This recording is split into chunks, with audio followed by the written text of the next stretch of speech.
What really happened to Jim Kelly, the martial arts legend Hollywood forgot? You probably remember Jim Kelly as the guy with the giant afro standing beside Bruce Lee in Enter the Dragon the moment he appeared on screen. You noticed him, he had confidence, he had style, and somehow he managed to steal scenes in a movie starring Bruce Lee. Back in 1973, it looked like Hollywood had found its next big action star. The future couldn't have looked brighter, but only a few years later, Jim Kelly was gone. No huge scandal, no dramatic public meltdown, he just slowly disappeared from Hollywood. So, what happened? Why did one of the coolest martial artists of the 1970s walk away from the spotlight? Well, the answer has a lot less to do with fame, and a lot more to do with the kind of man Jim Kelly was. This is the story of a martial artist who refused to compromise who he was, even if it meant leaving Hollywood behind. Before Hollywood, long before the movies, long before Bruce Lee, Jim Kelly was just a kid growing up in Paris, Kentucky. Life wasn't easy. He grew up during a time when segregation and discrimination were still a reality across much of America. Like a lot of kids, sports became his escape. If there was a football to throw, a basketball to shoot, or a race to run, Jim wanted to compete. He wasn't just athletic, he was driven. That determination eventually earned him a football scholarship to the University of Louisville. For a young athlete, this should have been the opportunity of a lifetime, but things didn't go the way he expected. During practice, Jim witnessed a coach use a racist slur toward one of his black teammates. It wasn't just the words that stayed with him, it was the fact that nobody seemed willing to challenge it. Jim had a choice: stay or walk away. He chose to leave. Looking back, it probably seemed like he had thrown away his future, but sometimes the biggest setbacks end up leading us exactly where we're supposed to be, because after leaving college, Jim discovered karate and everything changed. At first, karate was simply a challenge. Every class pushed him a little harder. Every lesson demanded patience. The discipline was unlike anything he had experienced before. It wasn't about being the strongest person in the room. It was about becoming a better version of yourself every single day. Jim embraced that mindset. Friends noticed the change. He carried himself differently, more focused, more confident. Before long, it became clear that karate wasn't just a hobby, it was becoming his calling, finding his purpose. The dojo wasn't glamorous. There were no movie cameras, no fans, no applause, just hard work. For Jim, that was enough. Karate gave him something he had been searching for his entire life: discipline, confidence, and a place where respect had to be earned. The harder he trained, the better he became. Soon he wasn't just practicing, he was competing, tournament after tournament. His reputation kept growing. Then came 1971, the Long Beach International Karate Championships. At the time, it was one of the biggest karate tournaments in the country. Jim walked in as another competitor. He walked out as the world middleweight champion. That victory changed everything. Winning that tournament did more than earn Jim a trophy. It earned him respect. At the time, the martial arts community was still relatively small. Word traveled fast. If you won a major tournament, people remembered your name. Instructors wanted to meet you. Competitors wanted to test themselves against you. And opportunities started appearing that never would have existed before. Without that championship, there's a good chance Hollywood never discovers Jim Kelly at all. People inside the martial arts world suddenly knew exactly who he was. He eventually moved to California and opened his own karate school. Students came to learn from him. Athletes stopped by. Even people connected to Hollywood started hearing his name. Of course, Jim wasn't trying to become an actor. He was doing what he loved: teaching, training, living life. But sometimes the opportunities that change your life show up when you aren't looking for them. And one phone call was about to introduce Jim Kelly to a man named Bruce Lee, the call that changed everything in the early 1970s. Bruce Lee was getting ready to film a movie that would change martial arts forever. The movie was Enter the Dragon. Warner Brothers wanted talented martial artists, not just actors pretending to fight, people who could actually do it. By then, Jim Kelly had built a reputation in the karate world. His tournament victories, his confidence, his athletic ability, people were starting to notice. When he auditioned for Enter the Dragon, he didn't need to fake anything. He was the real deal. Bruce Lee immediately saw it. The two shared a mutual respect. What made Jim stand out wasn't just his fighting ability, it was his personality. He had a natural confidence that couldn't be taught. He didn't have to pretend to be cool. He simply was. That came across on camera. Bruce Lee understood something many directors were just beginning to realize. Audiences didn't just want believable fight scenes, they wanted memorable personalities. Jim delivered both, even today.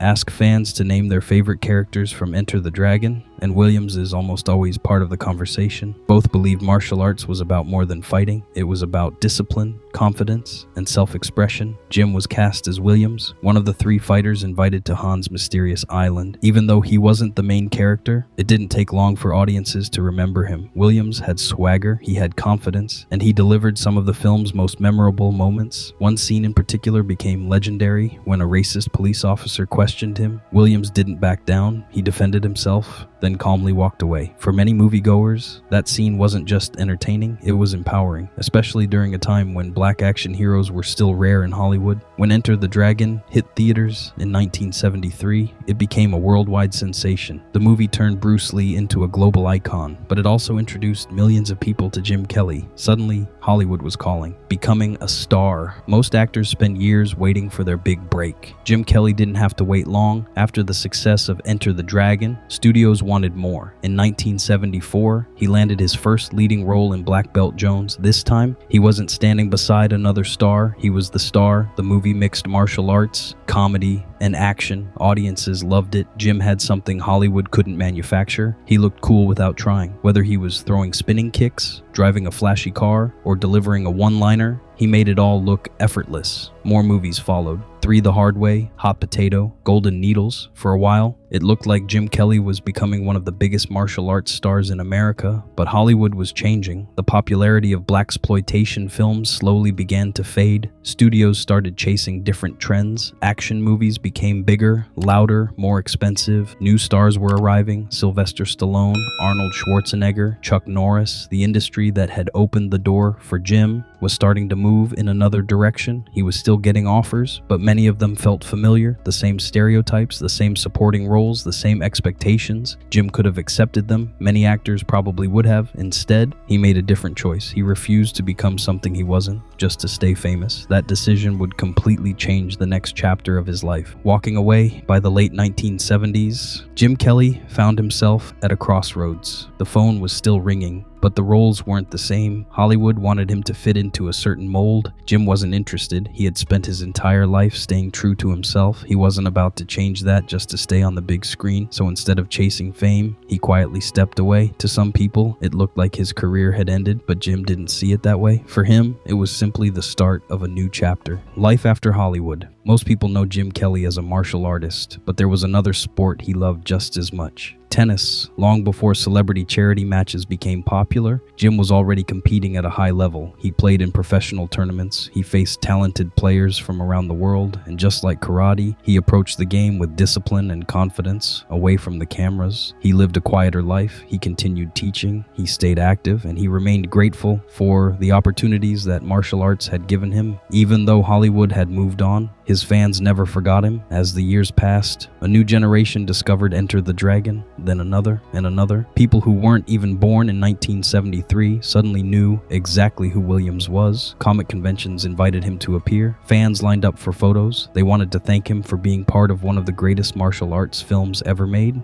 Jim always seemed genuinely appreciative. He never acted like he was bigger than the people who supported him. That humility became one of the reasons fans admired him so much. Sadly, on June 29th, 2013, Jim Kelly passed away after battling cancer. He was 67 years old. News of his passing spread quickly through the martial arts community. Actors, athletes, and fans from around the world shared stories about the impact he had made. A legend who never changed. When people talk about martial arts legends, the conversation usually starts with Bruce Lee, and that's understandable. But Jim Kelly earned his place in that history too, not because he appeared in dozens of blockbuster movies, not because he chased fame for decades, but because he stayed true to himself. He broke barriers, inspired a generation of martial artists, and proved that confidence doesn't come from being the loudest person in the room. It comes from knowing exactly who you are. More than 50 years after Enter the Dragon, his performances still hold up, his style is still unforgettable, and his influence can still be seen in the action stars who followed. Maybe Jim Kelly didn't disappear after all. Maybe Hollywood simply moved on, while his legacy kept growing. And for the fans who still smile every time Williams walks onto the screen, Jim Kelly will always be remembered as one of the coolest martial artists to ever grace the big screen. Thanks for watching. If you enjoyed this story and want to rediscover more forgotten martial arts legends, classic action stars, and the icons who shaped an era, be sure to subscribe, and I'll see you in the next one.